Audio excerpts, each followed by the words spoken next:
Hello friends, welcome to the UPSC analyser. तो आज हम 27 नवंबर का इंडियन एक्सप्रेस डिस्कस करेंगे। If you are liking this analysis then please like share and subscribe. यहाँ पर कल मैंने आपको बताया था कि कोविड-19 का नया वेरिएंट मिला है जिसका नाम है B.1.1.529। यहाँ पर डब्ल्यूएचओ ने अब इसको डेजिग्नेट कर दिया है वेरिएंट ऑफ कंसर्न और इसको यहाँ पर एक नाम भी दे दिया गया ओमिक्रॉन। तो by evening WHO had designated this variant B.1.1.529 as a variant of concern and given it the name Omicron. अब ये यहाँ पर कौन कौन से कंट्रीज़ में मिल चुका, तो साउथ अफ्रीका में, बोत्सवाना में, इजराइल में, बेल्जियम में और हांगकांग में। अब ये भी फियर है कि ये डेल्टा वेरिएंट से ज़्यादा खतरनाक हो सकता है। और इंडिया में जो सेकेंड वेव के लिए यहाँ पर रिस्पॉन्सिबल था वो बेसिकली डेल्टा वेरिएंट ही था, और ये वाला जो वेरिएंट है वो डेल्टा वेरिएंट से ज़्यादा यहाँ पर डेंजरस हो सकता है और हो सकता है कि ये इम्यून सिस्टम को एस्केप कर जाए। अब यहाँ पर जो सेंसेक्स है वो प्लंज हो गया। अब उसके कौन कौन से रीजन है, तो पहला रीज़न तो यही है कि कोविड का नया वेरिएंट मिला है। दूसरा रीज़न यहाँ पर यूरोप में केसेस लगातार बढ़ रहे हैं। जो यहाँ पर यूएस का स्टिमुलस प्रोग्राम है, यूएस उसको रैप अप कर रहा है। हर यहाँ पर कंट्रीज़ में इन्फ्लेशन रेट बढ़ रहा है जिसके कारण यहाँ पर इंटरेस्ट रेट बढ़ाया जा रहा है। तो यहाँ पर इसमें मार्केट के ऊपर प्रेशर आ गया जिसकी वजह से यहाँ पर जो इकोनॉमिक रिकवरी वो होल्ड कर सकती है। तो concerns around the new Covid variant, जो कि मैंने आपको बताया नया कोविड वेरिएंट है। यूरोपियन कंट्रीज़ में यहाँ पर फ्रेश केसेस बढ़ रहे हैं। इसके अलावा यहाँ पर जो फेड का स्टिमुलस प्रोग्राम था, यूएस का स्टिमुलस प्रोग्राम था, उसकी रैपिंग अप की जा रही है और इंटरेस्ट रेट को बढ़ाया जा रहा है। आगे हम चलते हैं। यहाँ पर नेक्स्ट न्यूज़ है, is husband justified in beating the wife. तो मैं यहाँ पर आपको 2-3 दिन से यहाँ पर एनएफएचएस का डेटा बता रही हूँ। तो एनएफएचएस के डेटा में आपको इतना तो पता चल गया होगा कि यहाँ पर जो फर्टिलिटी रेट है वो डिक्लाइन हो गया है। तो जो टोटल फर्टिलिटी रेट है वो 2.0 पर पहुंच चुका है। इसका मतलब ये है कि हमारी पॉपुलेशन जो है वो अब डिक्लाइन होना शुरू कर देगी। इसके अलावा हमें ये भी पता चल रहा है कि विमेन का एम्पावरमेंट हो रहा है। यहाँ पर जो विमेन फ़ोन ऑपरेट कर रही हैं, इसके अलावा यहाँ पर जो विमेन यहाँ पर बैंक अकाउंट ऑपरेट कर रही हैं, उसमें यहाँ पर परसेंटेज में इंक्रीज हुआ। तो falling fertility rate and a surge in their bank accounts point two the growing empowerment of women. तो हमें इस डेटा से तो ये पता चल रहा है कि विमेन का एम्पावरमेंट हो रहा है। लेकिन अगर हम डोमेस्टिक वायलेंस को लेकर बात करें तो उस एरिया में यहाँ पर विमेन का एम्पावरमेंट नहीं हो रहा है, क्योंकि सर्वे में क्वेश्चन किया गया था, is a husband justified in hitting और बीटिंग हिज वाइफ। 18 स्टेट्स और जम्मू कश्मीर में ये क्वेश्चन पूछा गया था लोगों से। तेलंगाना में 83.8% विमेन जस्टिफाई करती हैं कि ये जो विमेन बीटिंग है ठीक है, और 70.4% मैन जो तेलंगाना में वो इस बात को जस्टिफाई करते हैं। तो of the women surveyed Telangana led with 83.8% of them saying that man are justified to beat their wifes. और हिमाचल प्रदेश में जो परसेंटेज है लोअर है, तो बेसिकली ये लोग जस्टिफाई नहीं करते इस बात को। तो तेलंगाना, लेकिन इसमें तेलंगाना में 84% महिलाएं हैं जो कि इस बात को जस्टिफाई करती हैं। तो यहाँ पर इनको कुछ क्वेश्चंस दिए गए कि किस केसेस में यहाँ पर जो वाइफ बीटिंग है वो ठीक है।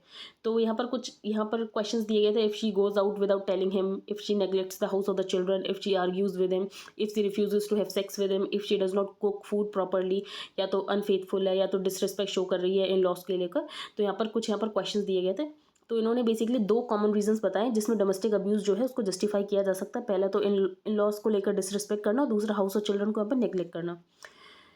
तो हमें ये पता चल रहा है जो पेट्रियार्कल मेंटेलिटी है वो सिर्फ यहाँ पर मेन में इम्बाइब्ड नहीं है, वो विमेन में भी इम्बाइब्ड है। आगे चलते हैं। अब यहाँ पर नीति आयोग ने निकाला है मल्टी डायमेंशनल पॉवर्टी इंडेक्स। तो ये पहला ऐसा इंडेक्स निकाला है यहाँ पर नीति आयोग ने।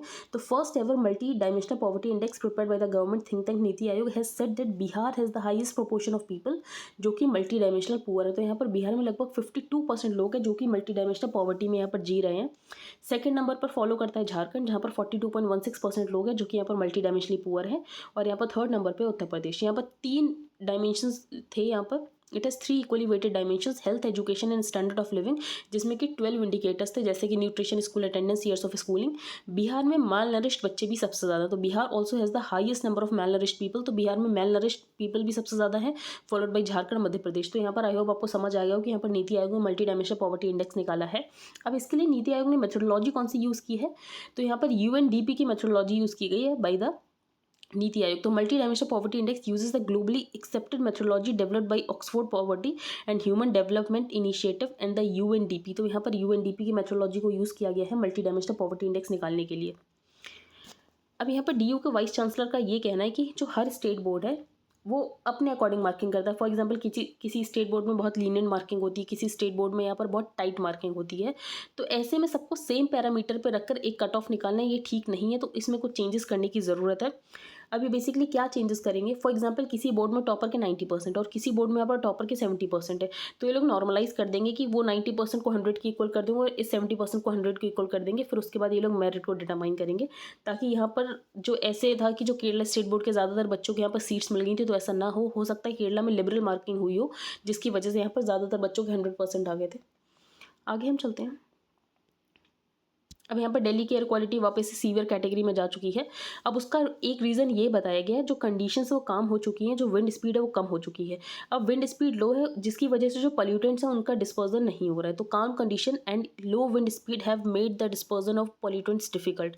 इसके अलावा यहाँ पर ये बोला गया स्टबल बर्निंग की वजह से सिर्फ 8% ही पॉल्यूशन को यहाँ पर स्टबल बर्निंग कॉन्ट्रीब्यूट कर रहा है। तो contribution of stubble burning to PM 2.5 levels in Delhi was around 8% on Friday. तो हमें ये पता चल रहा है कि यहाँ पर जो भी पॉल्यूशन है बेसिकली व्हीकुलर एमिशन की वजह से, बाकी इंडस्ट्रीज की वजह से जो स्टेबल बर्निंग है वो इतना कंट्रीब्यूट नहीं कर रहा पॉल्यूशन को लेकर।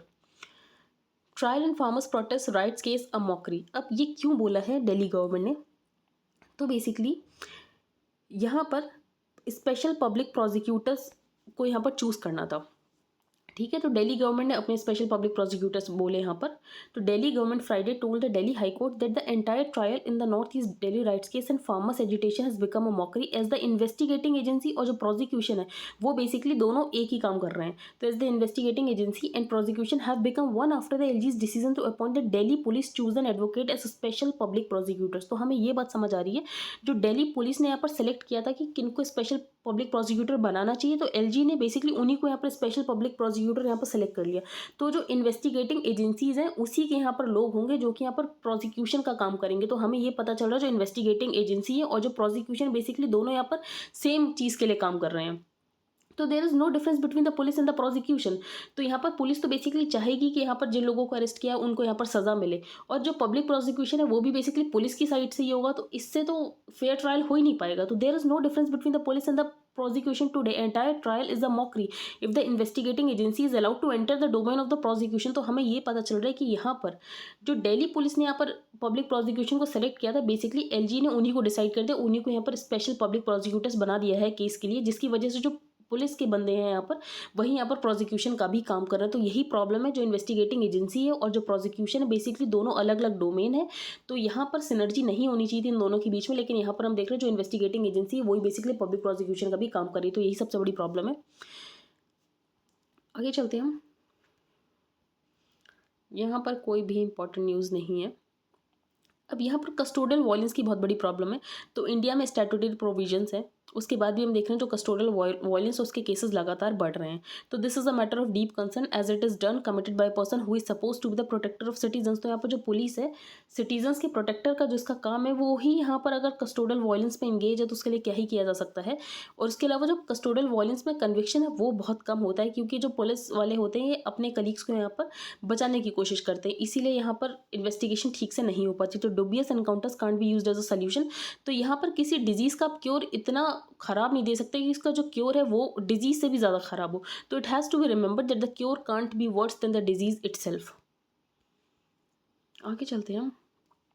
अब यहाँ पर कल कॉन्स्टिट्यूशन डे था, तो कॉन्स्टिट्यूशन डे को लेकर यहाँ पर कौन कौन सी बातें बोली गई। तो सबसे पहले तो ये कि जुडिशरी के ऊपर अटैक्स हो रहे हैं, फिजिकल अटैक्स तो हो ही रहे हैं, इसके अलावा यहाँ पर सोशल मीडिया पे भी अटैक किया जाता है जुडिशरी को। तो an area of grave concern for the judiciary is the increasing attacks on जजेस, physical attacks on judicial officers are on the rise.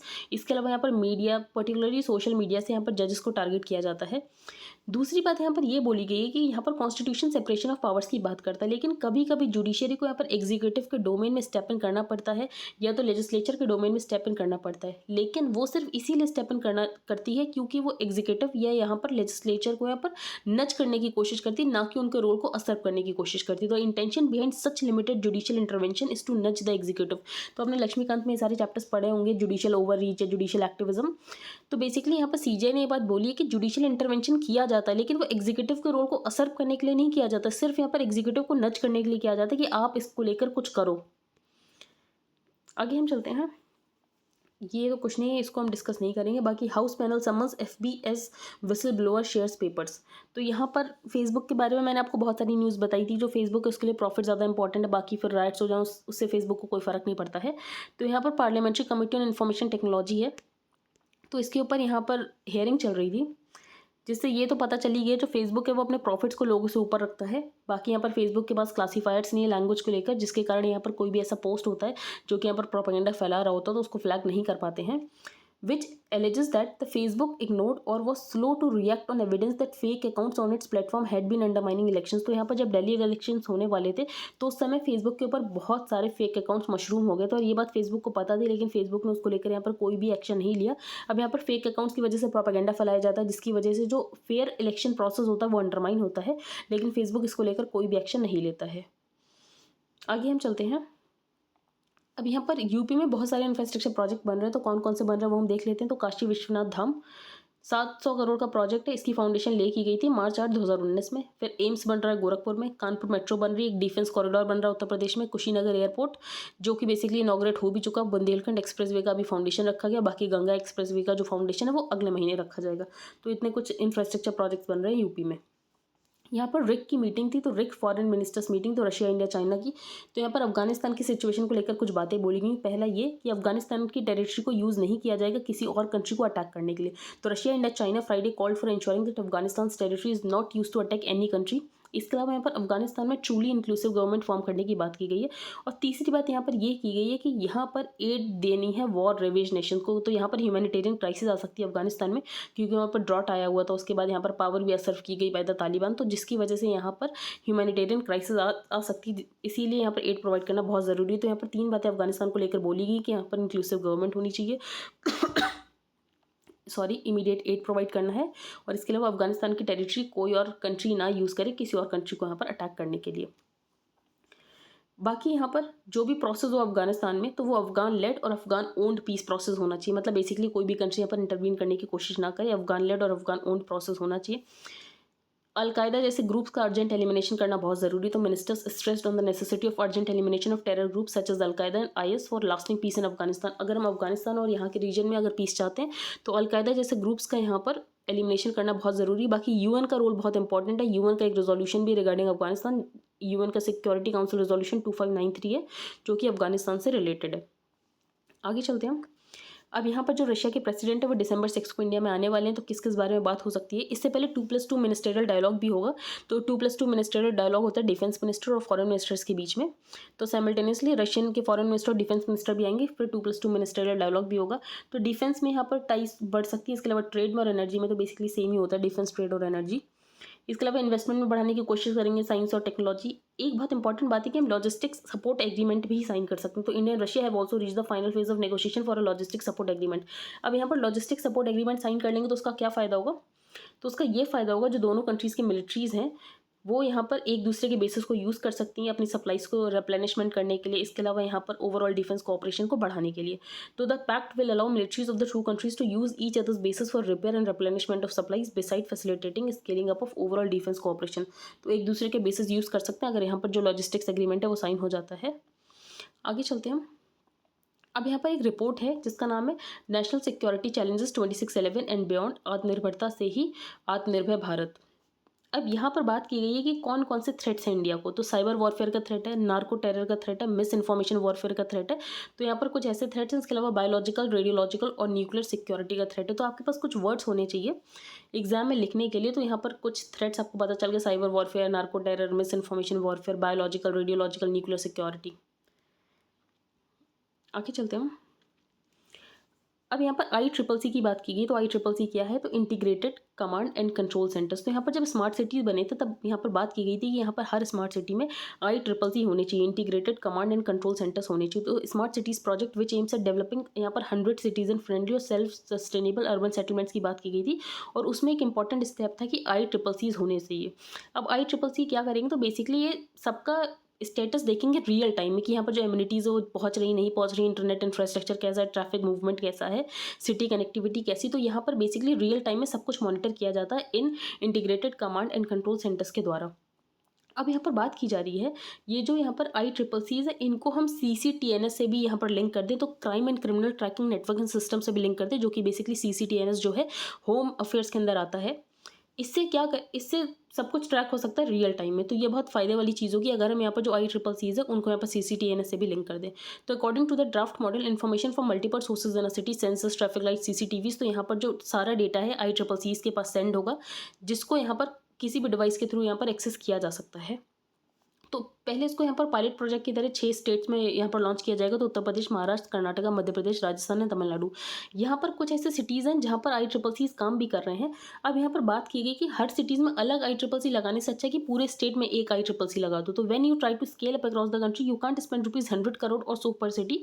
We will need one centre in a state where all the inputs come from the city. तो basically आप एक जगह से monitor करने की कोशिश करो तो हर स्टेट में एक एक की ही ज़रूरत पड़ेगी IEEE की। आगे चलते हैं।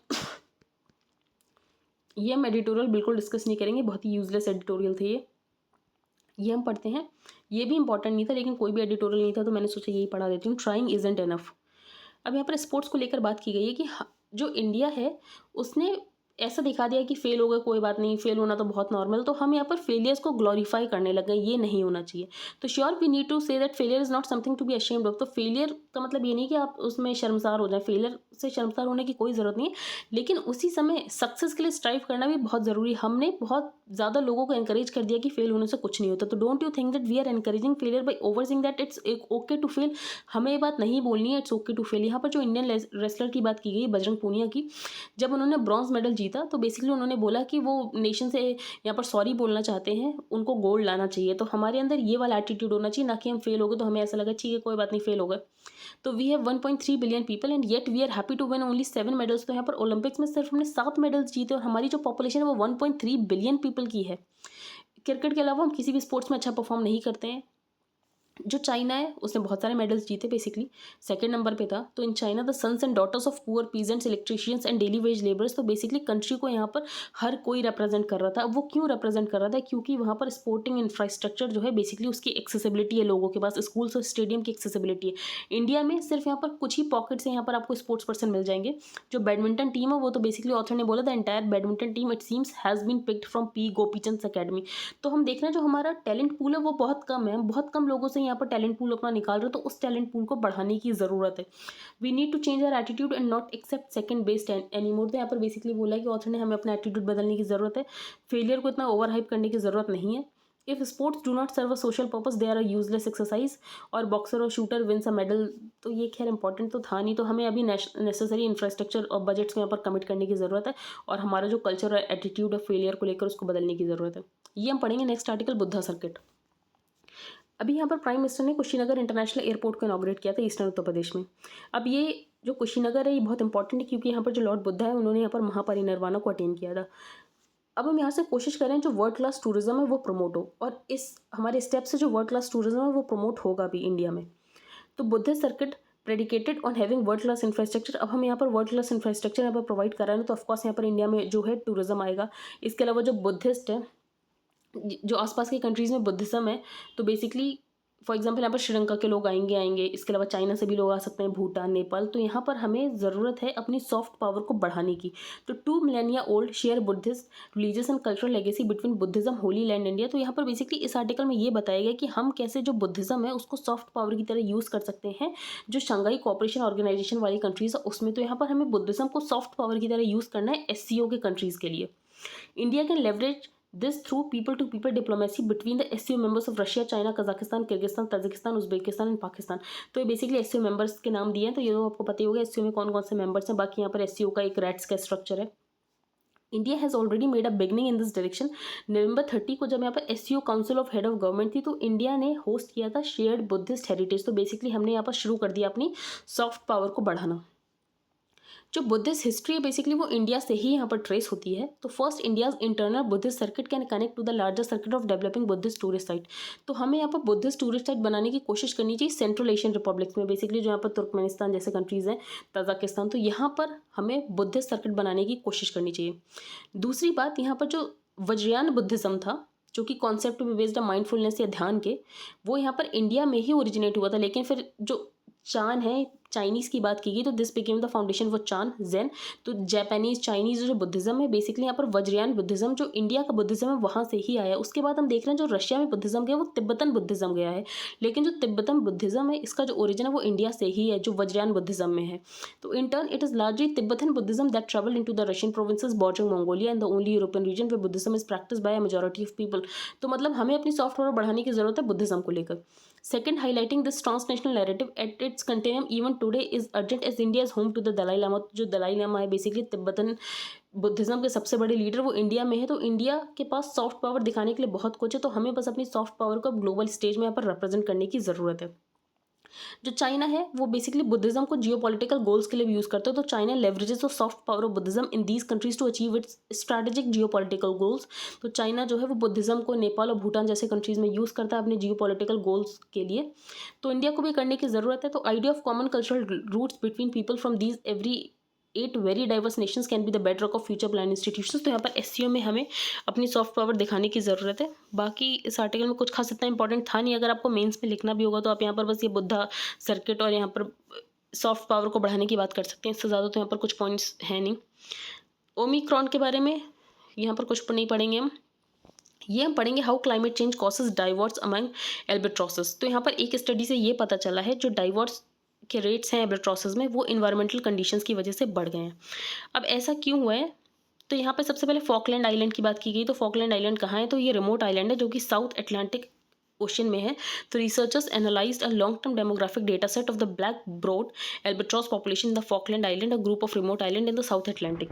अब यहाँ पर जब ब्रीडिंग नहीं हो पाती तो divorce is triggered by breeding failure. अब ये जो ब्रीडिंग फेलियर है बेसिकली इन्वायरमेंटल हार्शनेस की वजह से भी होता है। तो इन्वायरमेंटल हार्शनेस की वजह से अगर ब्रीडिंग फेलियर होता है तो डाइवोर्स के जो रेट्स होते हैं एल्बेट्रॉस में वो बढ़ जाते हैं। तो it says all the modelling techniques adopted consistently shows that divorce is triggered by breeding failure, but crucially that is also promoted by environmental harshness। तो यहाँ पर अगर environmental harshness ज़्यादा होगी तो यहाँ पर ब्रीडिंग में प्रॉब्लम होगी, ब्रीडिंग में प्रॉब्लम होगी तो जो एल्बेट्रॉसेस है इनमें डाइवोर्स हो जाता है।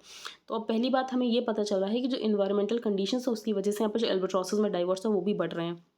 यहाँ पर जेवर इंटरनेशनल एयरपोर्ट के बारे में बताया गया है, तो ये तो मैंने आपको बता दिया था, कल ही इसका फाउंडेशन हो रहा है। अब यहाँ पर जो एनसीआर रीजन में 2 एयरपोर्ट हो जाएंगे, तो imminent saturation of the existing Indira Gandhi International Airport in Delhi presents a case for a second airport in the National Capital Region. ये जो बन रहा है जेवर इंटरनेशनल एयरपोर्ट ये पब्लिक प्राइवेट पार्टनरशिप मॉडल पे बन रहा है। लगभग 5,000 करोड़ का इसमें इन्वेस्टमेंट है। इसे कौन बना रहा है, तो इसे बना रहा है जूरिक इंटरनेशनल सॉरी इसे बना रहा है जूरिक इंटरनेशनल एयरपोर्ट एजी। अब इसमें किस किस की कितनी होल्डिंग है, तो गवर्नमेंट ऑफ उत्तर प्रदेश की होल्डिंग है, इसके अलावा ग्रेटर नोएडा की होल्डिंग है, Yamuna expressway industrial development authority की होल्डिंग है। बाकी इसमें कुछ ज़्यादा इंपॉर्टेंट नहीं। अगर आप यूपी से हैं तो आपको ये होल्डिंग्स वगैरह याद रखने की ज़रूरत है, वरना तो ये भी नहीं याद रखने की ज़रूरत है। आगे हम चलते हैं। अब यूक्रेन का ये कहना है कि कू होने वाला था और इसमें रशियंस भी इन्वॉल्व थे, लेकिन जो कू है इनको पता चल गया तो उन्होंने थ्वाट कर दिया इस कू को। बाकी यहाँ पर जो रशिया है उसने अपनी यहाँ पर आर्मी लगा रखी है, अपने ट्रूप्स को डिप्लॉय कर रखा है यूक्रेन बॉर्डर के आसपास। तो Russia has been building a forces near it borders with Ukraine. Ukraine जो है वो नेटो मिलिट्री अलायंस को ज्वाइन करना चाहता है, Ukraine which wants to join the NATO military alliance. इसके अलावा जो यूएस है बेसिकली यहाँ पर जो यूक्रेन है उसको यहाँ पर एम्यूनेशन वगैरह सप्लाई कर रहा है, क्योंकि यहाँ पर जो रशिया है उसके साथ यहाँ पर वॉर हो सकती है यूक्रेन की। अब यूक्रेन यहाँ पर रशिया का तो कहना है कि रशिया वॉर तब तक नहीं करेगा जब तक यहाँ पर रशिया को प्रोवोक नहीं किया जाता। रशिया को यहाँ पर क्या चीज़ प्रोवोक कर दे वो नहीं पता है। तो Ukraine has uncovered a plot for an attempted coup with the involvement of Russians. तो यहाँ पर यूक्रेन का ये कहना था कू होने वाला था, लेकिन हमें पता चल गया और हमने उसको थ्वाट कर दिया। अब यहाँ पर सोलोमन आइलैंड की बात की गई, तो सोलोमन आइलैंड में यहाँ पर चल रहा है protest. A night curfew will be reimposed in the Solomon island capital Honiara. तो यहाँ पर सोलोमन आइलैंड की कैपिटल है होनाइरा, वहाँ पर चल रहा है प्रोटेस्ट।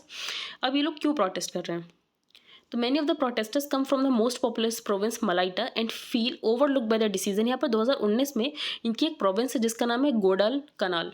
तो गोडल कनाल की जो गवर्नमेंट थी उन्होंने बेसिकली क्या किया था, उन्होंने ताइवान के साथ अपने डिप्लोमेटिक एंड टाइज खत्म करके यहाँ पर बीजिंग के साथ अपने टाइज कर लिए थे।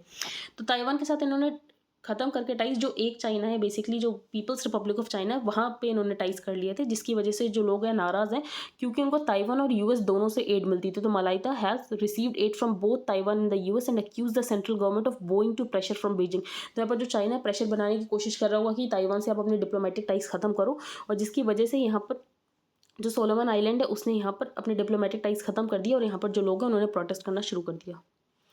अ tech whistle blower who helps others speak out. अब यहाँ पर कैलिफोर्निया में एक लॉ पास किया गया है, the silenced no more act.